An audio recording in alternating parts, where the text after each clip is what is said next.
It's good to see you, Susanim. I suffer from severe depression and insomnia, so everything looks troublesome. I can't sleep without taking pills. Sometimes I even feel like committing suicide. I was deeply hurt and suffered from malicious gossip, so I'd like your advice on why it happened and how I should live. I also want to quit taking pills. How can I do this? The reason that your life gets tough is that you are either stubborn or the people around you are stubborn.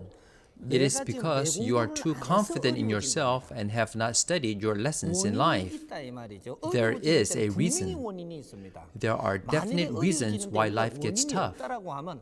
If there were no reasons for our hardship in life, then we have to hold God, Buddha, or any religious gods responsible.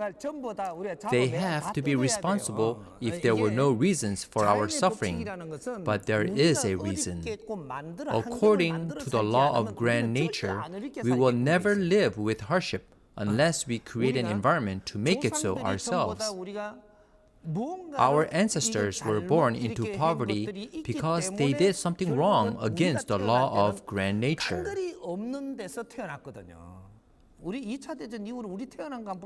Look at the people born after World War II. They were born in utter destruction. There were reasons for us to be born in such extreme poverty. Everything is far better now than before. If you're going through health issues, in financial hardship from wrong living, or some type of difficulty in life from stubbornness blocking the energy that could be helping you, all of these have a reason. Most people blame others, not seeing their own faults. Of course, they are allowed to do that. But the more they blame others, the more hardship they will have to face. Your life will get harder as you blame others. You think your hard life is due to other people, so you blame other people again, and your life gets even harder. You all are used to blaming others. So now, if you try not to blame others, your situation will get better as time goes by. Let's say that a doctor had to remove a kidney because of kidney disease. Practicing not blaming others will not make you grow another kidney. But by not blaming others, even without a kidney, your health will not worsen, but start to improve. A disappeared kidney will not suddenly appear and enter your body. The more stubborn you are, the more likely you will lose another part of your body. After you lose one part of your body, nature asks how you will behave. If you continue to be stubborn, then nature will take away another part of your body. If you insist on keeping your bad habit, you will lose another part of your body. Don't be a fool. What I am teaching you right now is something you should have already learned before. As you are living in a much better environment, you should be asking me how to achieve a great life. However, everyone has been praying for good fortune as if everything will be given to you with your begging and praying. So your karma is unresolved and your hardship has accumulated. There is only one way to resolve this at once. This is the way it was since the beginning, and it still is now. When difficulty comes to you, dig deep inside of you to figure out what flaws you have that cause you to suffer from this hardship.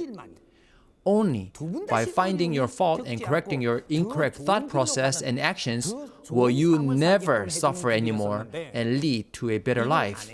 But you have not done that. If you are in great hardship right now, you have to make an effort to do the right thing now. If you don't know what to do, then you have to learn. After you've understood what to do, then you have to make an effort to do the right thing. Your problems will be solved as much as you put in the effort. However, if things get better even when you don't try, then it means that God, Buddha, or any other gods are committing a foul. This will bring a terrifying result later on. Improving life by praying for fortune is only a temporary measure. The temporary measure will not resolve the fundamental cause. The fact that your hardship is the result of your wrongdoing does not change. You must find this underlying cause. Therefore, you should find out what you did wrong to solve your difficulty. If you listen to the lectures and study with me, most of your hardship will be solved as a temporary measure. After some hardship is resolved, then you have to do your own study. You have to correct your bad habits. When you try to correct your fault, a path to better living will be opened where you can live with wisdom. If you come to me and ask me to solve your difficulty, no matter how often you come to me, I cannot solve your problem without you making an effort. This is a place for learning, and if you do not understand what I am teaching, you can ask me to clarify. That is your right and privilege. Why? If I had not taught you, you would not have gotten confused. But because of me, you got confused. So, you can demand me to make you understand correctly, and I have to oblige. I do not say this carelessly. If I do not do this properly, I will be penalized. This is how the world operates now. In the past, when we were ignorant, any words of logic were accepted. However, now is the world of doin, or intellectuals. You came here to listen to my teachings, but would you listen to anyone else? You are all intelligent leaders of your town, all of you. If I do not teach you in a way that you can digest and understand with critical thinking, you would ridicule me instantly.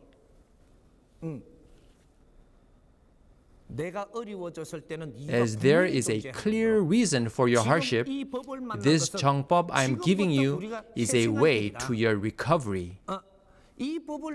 As you have tried or at least began making an effort to solve your problems, you met this 정법.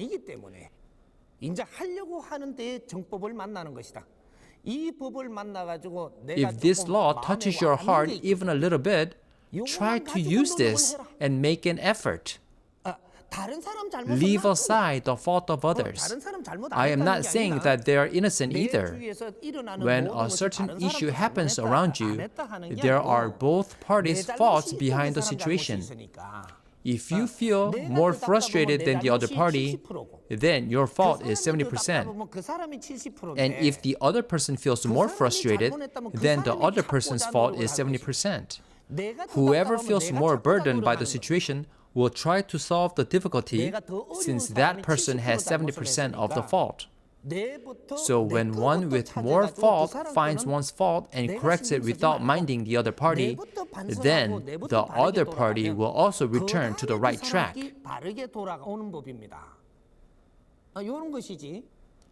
If you say that if the other person repents their wrongdoing first, then I will too.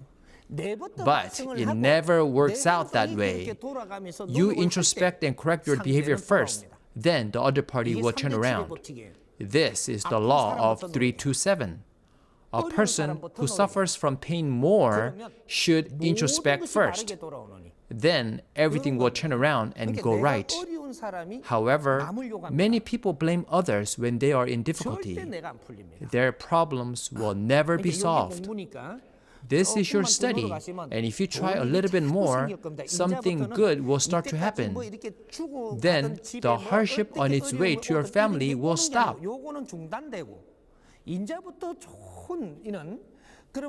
For example, one of your family members is sick and dying from a disease, and family members are suffering watching the patient.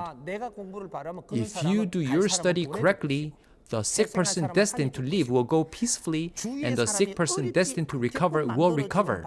If you study correctly, nature will release you and your family from having difficulty, so do not worry and study hard.